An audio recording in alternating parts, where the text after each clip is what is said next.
Welcome to our Fourth Universalist service video. My name is Reverend Schuyler Vogel, the senior minister here, and thank you for watching. What follows this introduction is video from our service on February 28, 2021. The service was entitled What the Mandalorian, the Bachelor, and the Senate Have in Common. In this video you will hear the reading and reflection from our service. And after that, I hope you'll join me and Ember Kelly, our Director of Religious Education, for a lively discussion as we go deeper into the service theme together. We invite you each week to check out our video and audio podcast, posted on our website, Facebook, YouTube, Instagram, and any of your favorite podcasting streaming sites. If you like what you see, we hope you'll give us a positive review, to like or comment or share and subscribe to help spread our Fourth Universalist media further. Thank you again for watching. We begin with our reading.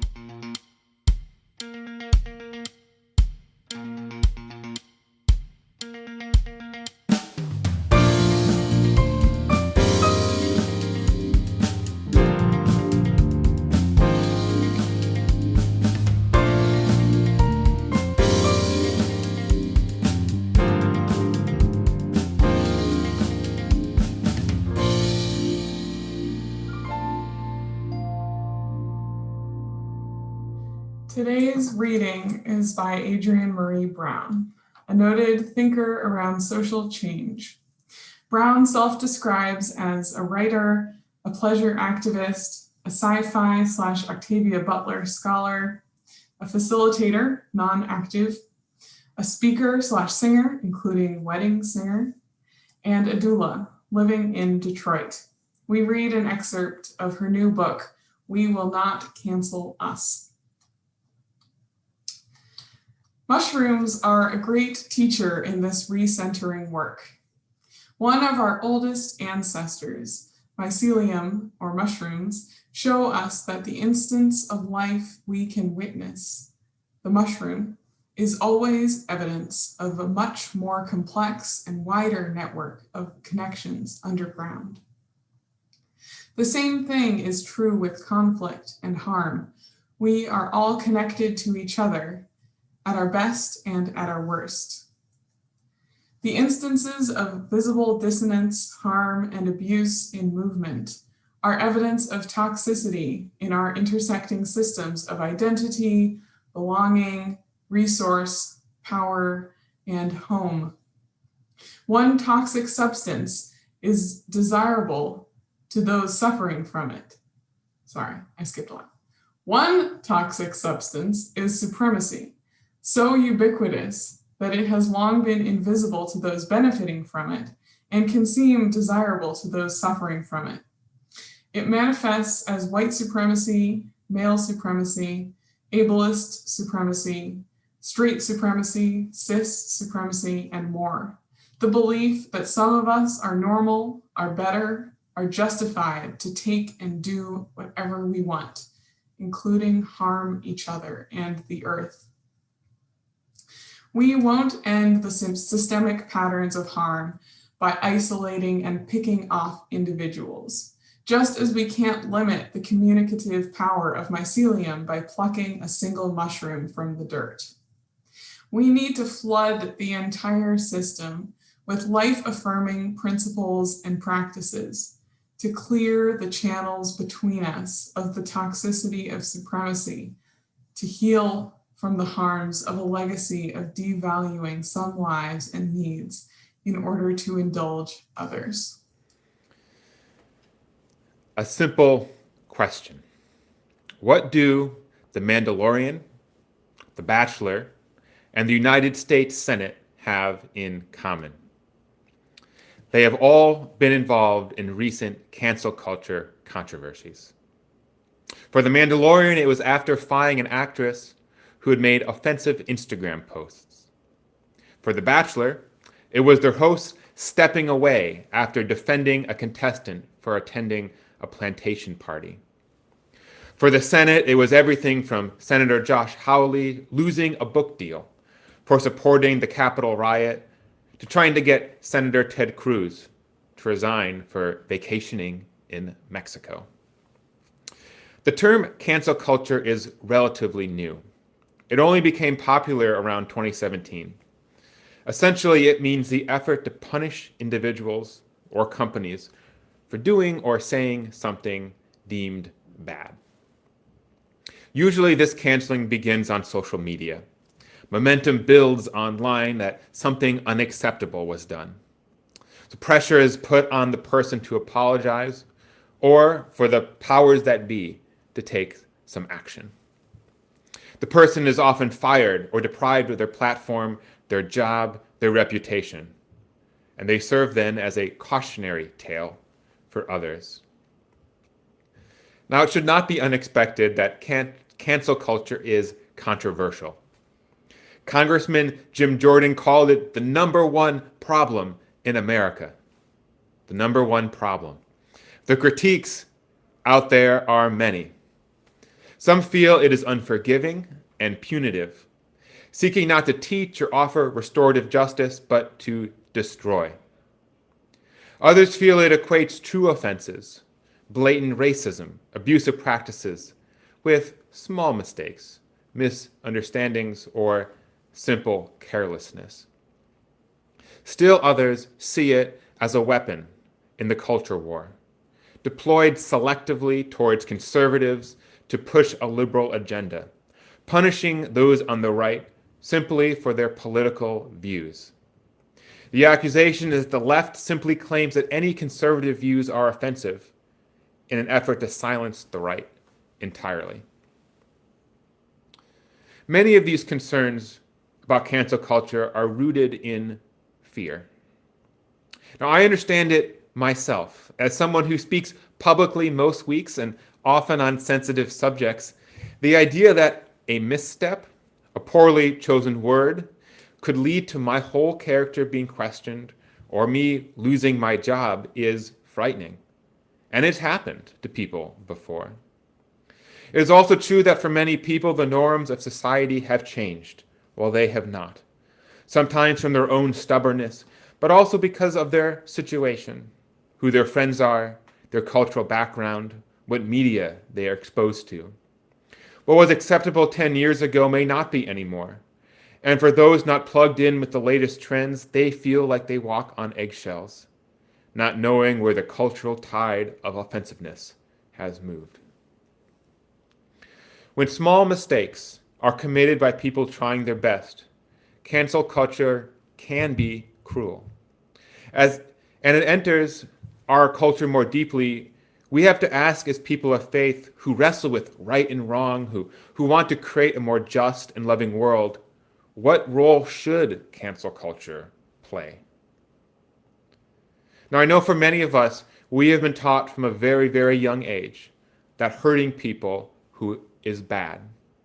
We have been taught that if someone expresses remorse or says that they are hurt, but we should make them not suffer anymore. We should help them. We've been taught to forgive others that have wronged us.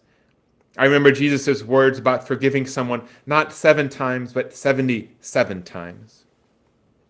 As Unitarian Universalists, this can feel like an obvious route to go when it comes to cancel culture. People shouldn't be canceled. They should be forgiven. This is especially true because the origins of our faith ground us in this idea of universal salvation. The idea that each person is loved by God and ultimately will be forgiven for the sins they commit. The implication is that we too should be like God, forgiving. No one then should be canceled. If someone has wronged us or messed up, the universalist thing to do would be to remember our first principle, the inherent worth and dignity of every person. Now, this may seem like the loving, generous, and compassionate way to respond to cancel culture. And there are times when it is the correct response. But I think it is based on 2 false assumptions. The first is to assume that most of the people being canceled are generally innocent people trying their best, rather than people who have repeatedly doubled down on hurtful language or actions. There have definitely been times when cancel culture has been abusive, Think Colin Kaepernick, Janet Jackson, Monica Lewinsky. Most of the people actually being canceled, and the ones that people are complaining about now, though, are not people like them. And they're not normal people like you or me. They are, in fact, mostly powerful people who abuse their power and believe they are above consequences. Most often, it is the abusive boss making your life miserable, not your well-meaning family member on Twitter. When conservatives claim they are being silenced, they are not being canceled for their views about lowering taxes or balancing the budget or deregulation. They are most likely being canceled for their racism, transphobia, or encouraging riots following the effort to overturn an election. Secondly, when we focus on the needs and feelings of the person being canceled, the offender, and obsess about extending them forgiveness and grace and kindness, we forget the other half of the canceled equation, the actual victim, the person who has really been harmed or hurt or made unsafe. Being against cancel culture seems reasonable until we recognize that those against cancel culture are almost always more concerned about protecting the offender than the victim. It centers the person in power and their needs and their feelings, rather than the person who has suffered, been put in danger, or had their humanity undermined. So at its basic core, cancel culture is not about punishing people who are vulnerable. It is an instrument of accountability, often deployed by the masses who individually might find themselves powerless and have maybe historically been powerless, but through social media can now insist on accountability for the powerful. It's a tool that shouldn't need to exist. If our institution and our society policed themselves and ensured that bad behavior had consequences. But they do not do that, and so people on social media have to do it instead. We make a mistake if we feel that cancel culture is about free speech or about the First Amendment. It is actually pure capitalism. Companies making decisions that protect their bottom line. It's not about silencing a person. It's about people expressing their opinions freely. We have a right to express ourselves, but the right to demand to be liked or respected is not a true right. Being deeply unpopular, being called out for your behavior or your words is not the same thing as being persecuted. There is so much outrage out there about cancel culture. What bothers me most about it, beyond all the smoke and the mirrors, beyond all the grievance culture and false claims of persecution, is that it forgets about who is actually canceled in our society. It is not Josh Hawley, the senator of Missouri. He didn't get a book deal and complained about free speech. But then he got another. And he's still a senator who can say anything he wants at any time. He was not canceled. It's not Chris Harrison, the host of The Bachelor, who may be off air temporarily, but I'm sure he has enough money to join Ted Cruz in Cancun year-round for the rest of his life. He will be fine. And it's not Gina Carano, fired from The Mandalorian, who was immediately offered a role in a film produced by Ben Shapiro. Their momentary inconvenience does not equal societal crisis, nor warrant the panic about cancel culture. Instead, it distracts and shields us from asking the realist question: who in our society is actually being canceled? Who is actually suffering from being silenced and pushed aside? It doesn't require a whole lot of creativity to think of who they might be. Perhaps it might be one of the millions of Americans of color who are imprisoned at vastly disproportionate rates to their white counterparts. You can't get much more canceled than prison. Or perhaps it is a child who, based on their zip code, or their immigration status, or their race, who is far more likely to remain in poverty, go hungry, not graduate from high school, make far less money. They are effectively canceled from birth. Or maybe it's the trans teen, cast from their home by their parents, forced into homelessness and into danger. Or maybe it's the millions of people living in states right now trying their hardest to pass voter suppression laws. What's more canceling than stopping someone's right to vote? These are the real cancellations we should be worried about. The ones that actually destroy people's lives. The cancellations that do not have the benefit of the sympathy afforded through fame and wealth and political grievance. So the next time you hear someone complaining angrily about cancel culture, ask yourself, why do they care so much about the temporary inconvenience of the powerful? Ask yourself where the comparable outrage is for the man in prison, the child who is hungry, the teen on the street. Ask yourself who truly needs grace, who truly needs forgiveness and compassion, who needs the message of universalism. I really wish we lived in a world so pure, where the kind of cancel culture that Jim Jordan feared was indeed our number one problem. It would mean that we actually cared enough to first uncancel the millions of Americans who are now silently disposed of each and every day. It is for their cancellation that our universalism grieves. It is for them that we must commit our outrage, our concern, and our love. That is the real cancel culture we must oppose. May it be so, and amen. Well, Schuyler, you picked a slightly more controversial topic for today's one that's very present in our social dynamics right now that lots of people are talking about. But I think that it seemed very relevant to the moment.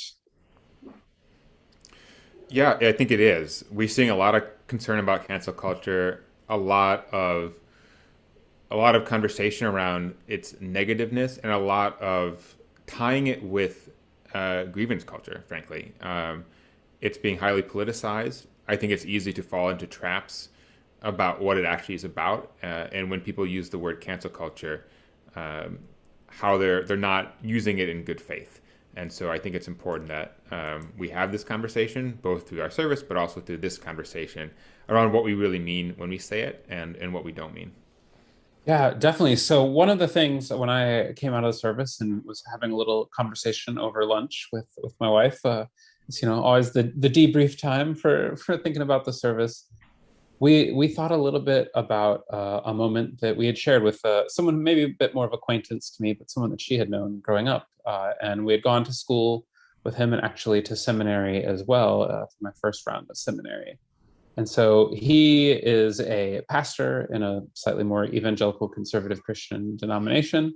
And he had it come out in the social media world. Someone publicized on the church's page, "Hey, your pastor is a member of the Proud Boys." And so this kind of came out in the social media world, but it came out to all of us because the way that he decided to address it was to make jokes about it on his personal page and to make jokes about the person who made the allegations mental health, and to just say, that this is a joke and like this is ridiculous. But at no point did he actually disavow that he wasn't a member of the Proud Boys. And so as a friend, I thought it would be important for me to not cancel him right away, but to have some conversation. But in the end, it turned out that he just refused to have any conversation, even though I came in and I said, "This is a chance to be more pastoral, for you to repudiate racism, for you to help your congregation realize why membership in such an organization could be a bad thing." But instead, him and all of his friends piled on to cancel me and to really um, say that I was being ridiculous for being so sensitive when all I was doing was trying to help him journey away from something that I thought was not very pastoral. So that's I've definitely been involved in lots of online arguments. So I do understand the concept of cancel culture, but even on like a personal level, he wasn't someone I was trying to ruin his life. I was merely trying to help him grow as a person. And I think that people sometimes don't want to do that growing. Thank you, Ember, for sharing that. I think it's a powerful story and emblematic of these challenges, right? Of both cancel culture and also these questions about call in versus call out culture. That was an example where someone did something in a way that was not ideal, right? That refusing to disavow some association with a racist organization, or an organization that is hugely problematic by any stretch of the imagination. And you tried to call this person in, right, and invite them into deeper thinking. And instead of hearing that and listening, you basically ended up getting called out and canceled and bullied online. I think it speaks to the challenge with this work, right? A lot of the conversation that happened that I heard after the service today was about cancel culture and its relationship to call in and versus call out culture. Um, and I think that's missing the mark a bit because cancel culture is not the same thing as calling in or calling out. And they don't necessarily have much to do with each other in the sense that most people who are canceled in a significant way, we talk about, people in positions of power, and even people in our own lives, chances are, like with your friend Ember, there has been multiple attempts to call them in, and only after they refuse or are flippant about it, that they get to the point where calls begin to say that they should be canceled. And that's true with the examples we spoke about in this service, whether it's Mandalorian or Bachelor or senators. There have been documented many cases of people trying to have personal conversations with those people who have been canceled, and having those not go anywhere. And so it's not really about, if I'm nice to this person, they'll listen to me, and then the world will be a better place. The question is not, should we try to do that first? The answer is obviously yes, if we can. If we can have a personal conversation that's empathetic and compassionate, inviting in, of course.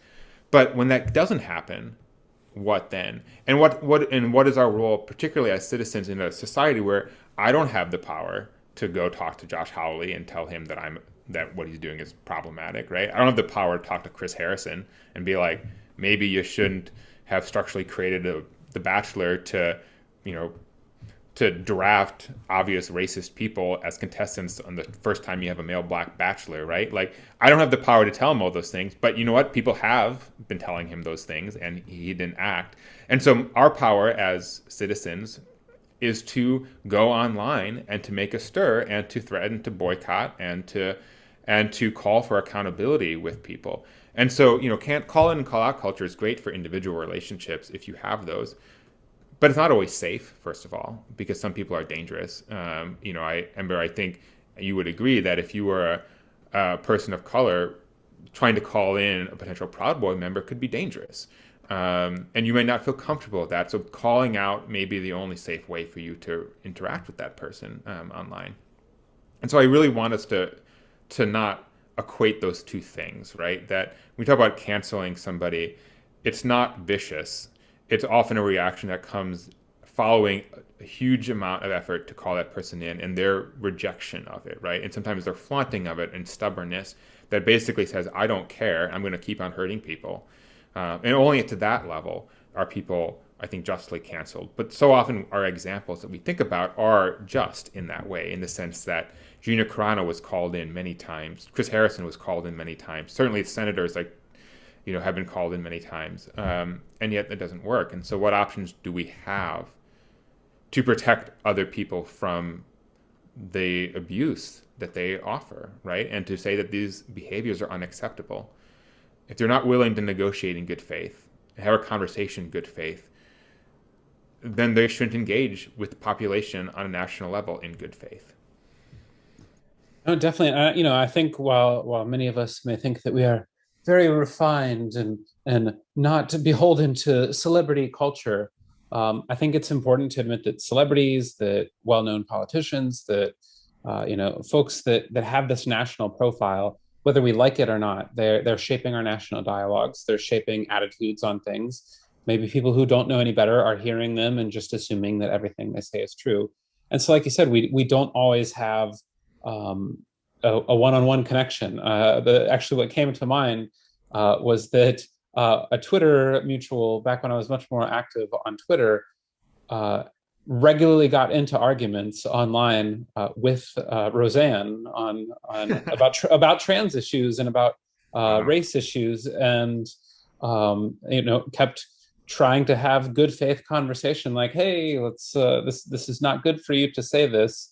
And then so in the case that I actually knew somebody that really could apparently have some level of a conversation, it went nowhere, even in good faith. And so then later on, boom, like it comes out like, hey, she's been saying these kind of things for years and isn't willing to change her ways. We're gonna take away the TV show. Like these are things that are often years in the works, and that like these are a final attempt to really deal with backlash over very real things. And I, as a trans woman, I can't help but think, and a trans woman particularly that chose the middle name Hermione, when I chose my name, I can't help but think of J.K. Rowling.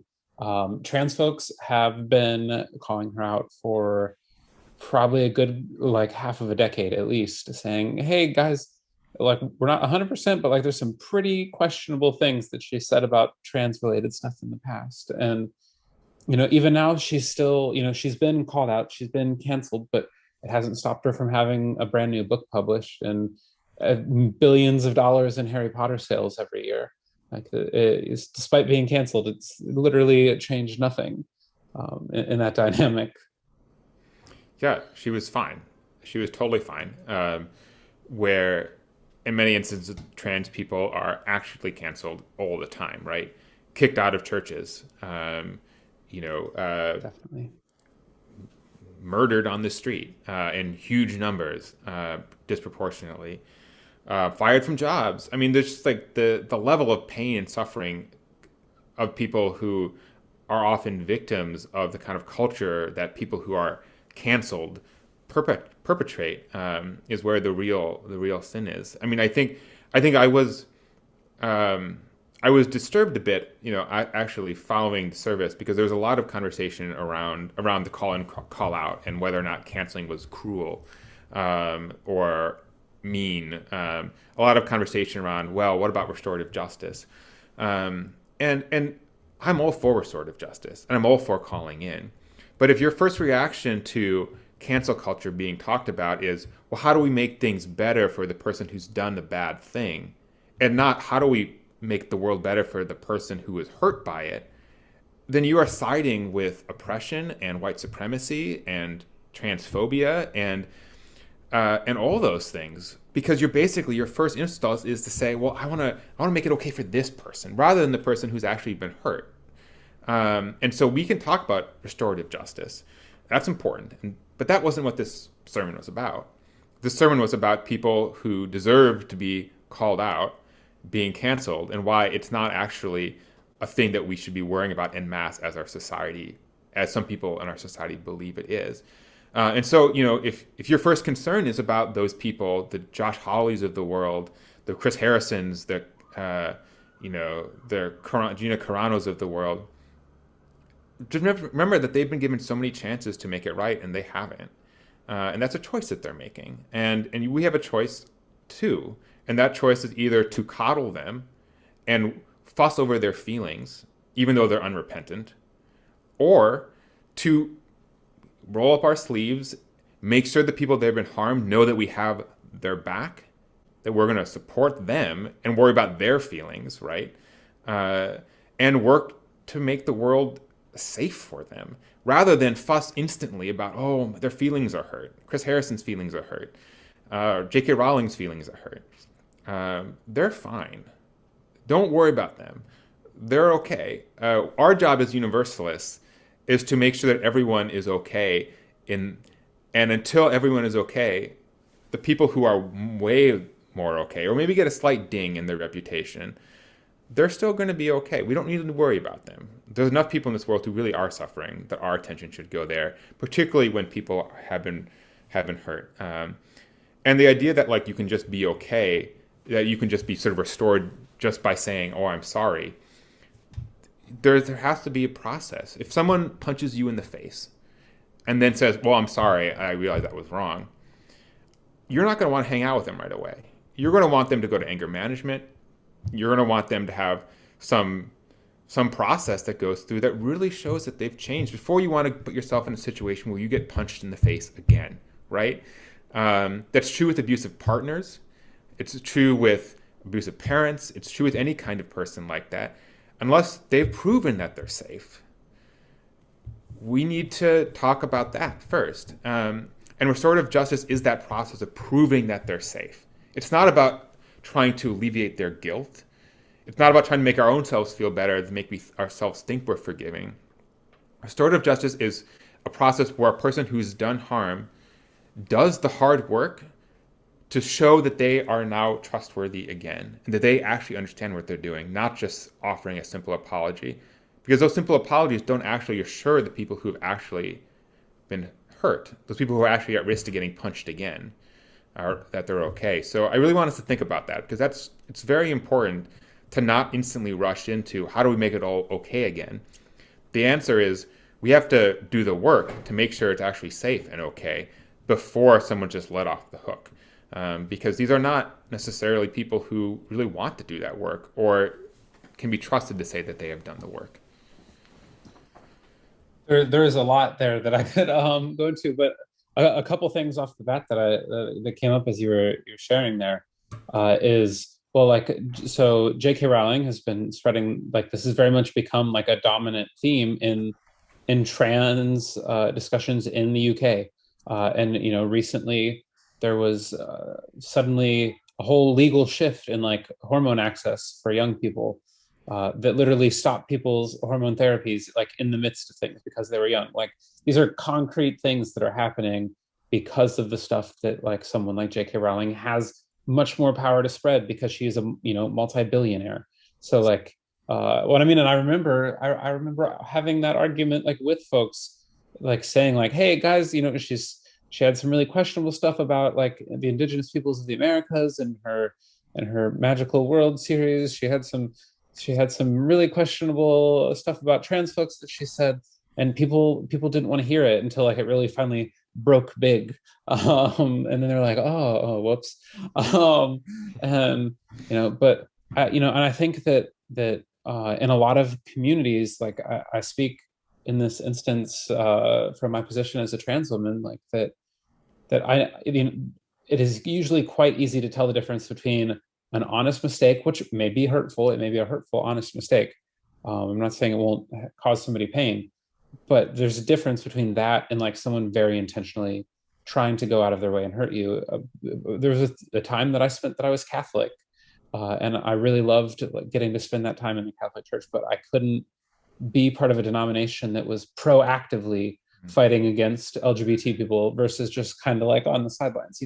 So I think that there's a big difference between someone who's just like, oh, we're not going to start like arresting people who misgender someone, but are we going to have the conversation about why it's important to respect people and to understand trans issues and grow as far as that? I think that yes, that can happen, but you can tell when someone like J.K. Rowling is having this power and is wielding it to intentionally oppress and hurt others, that that is not it's not that's not a bad thing to be confronted. We should be speaking truth to power. I mean, so many folks talk fondly of like, the bus boycott by Martin Luther King, but like, so he was canceling the bus line. Like, the boycotts involved calling things out. Like that was part of this culture of protest of the 60s, was calling out this injustice and naming it.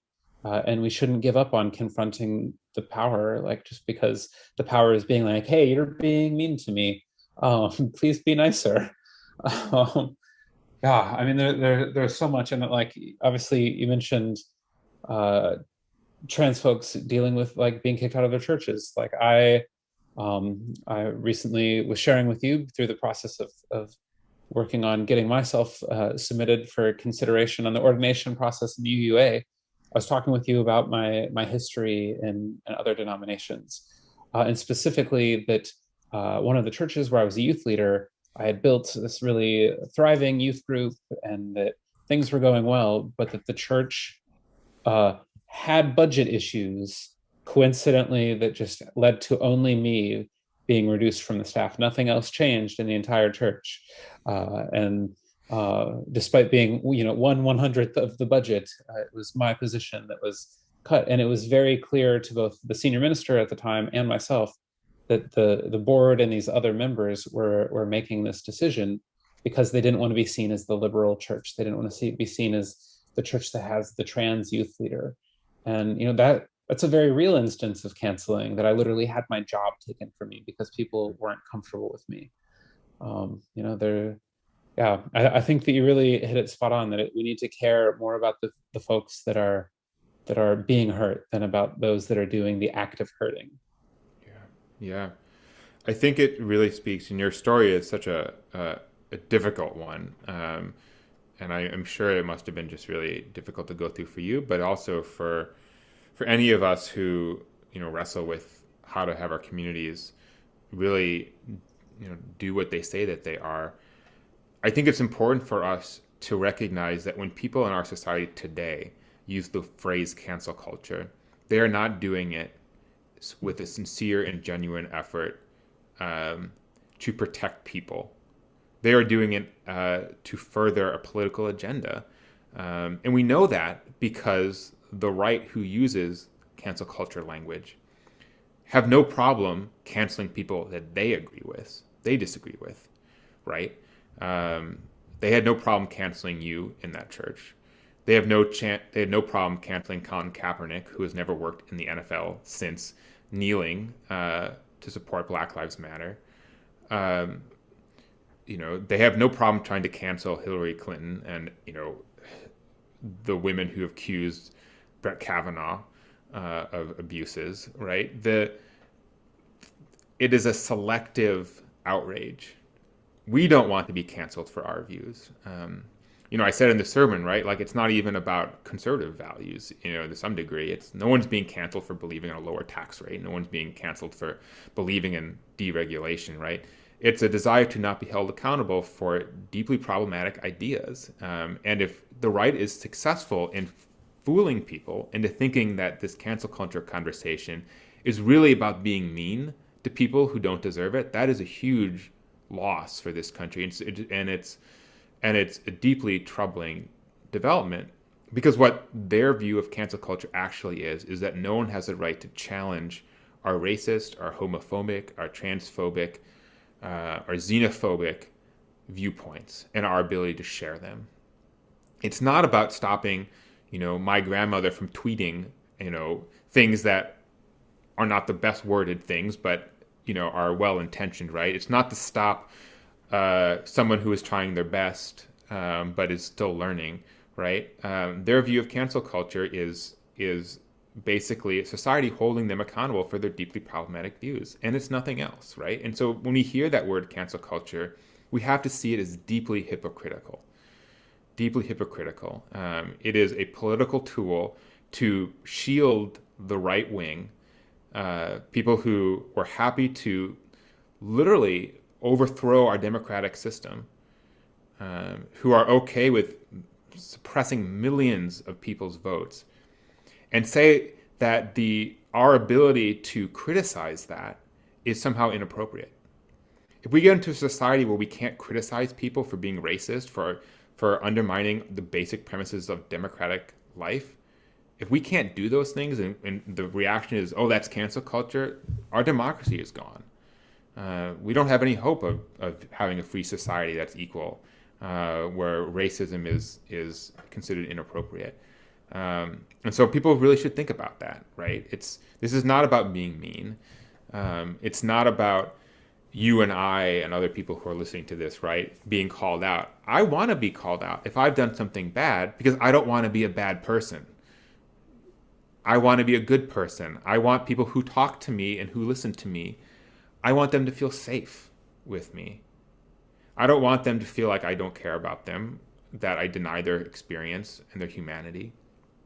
Um, and we should all want that. It's just about being good people together and making sure that we're on an equal footing and learning and not feeling we're too arrogant or too formed or too important to have that growth experience.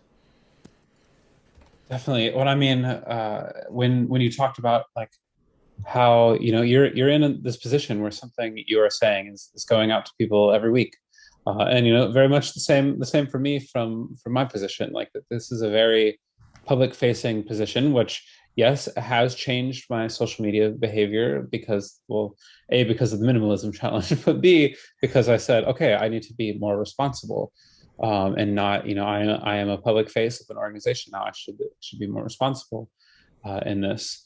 And I think that it is important to know that we've surrounded ourselves with people whom we trust and that are a diverse group of people who will call us out and will keep us accountable uh, if they see us doing something that's bad, so that we can be improving, because we do have this desire to be improving. Like I hope that if I screwed up something, that I have the opportunity to have somebody point it out to me before it becomes a habit, before it becomes something ingrained in me, so that it's something that I can improve on, that I'm constantly working on improving myself, that's not a bad thing to constantly be improving yourself.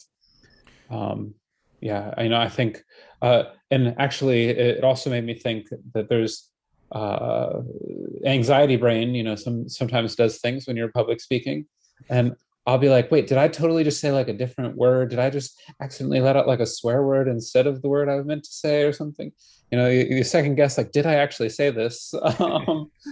So it is nice that lots of my stuff is recorded, that I can go back and be like, okay, did not say that. Don't worry. It's a real and present anxiety for me as well. I have certainly been called in and called out by this congregation, sometimes more lovingly than others. And part of my job is to take all that feedback and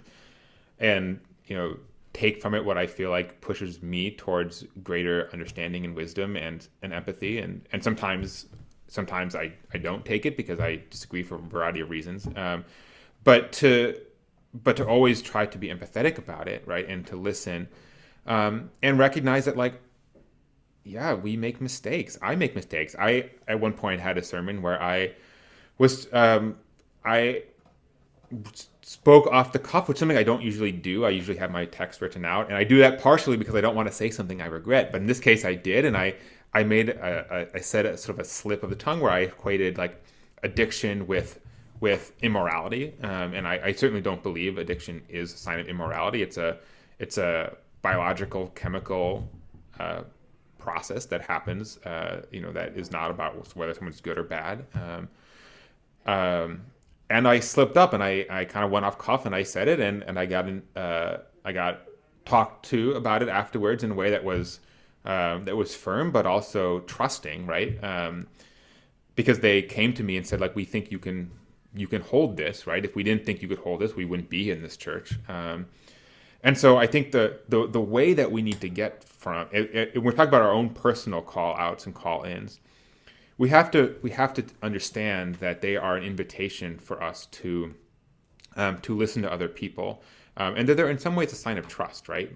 I want to be in a relationship with you, and here's how I need you to. Here's something I need you to understand about myself or about the world that, like, that this relationship needs, right? And so, if someone comes to me and says, "Schuyler, what you said in that sermon really hit me the wrong way. It hurt me, and I think it did not, or it denied the experience of someone," I need to take that as this person trusts me with this information and wants to be in a closer relationship.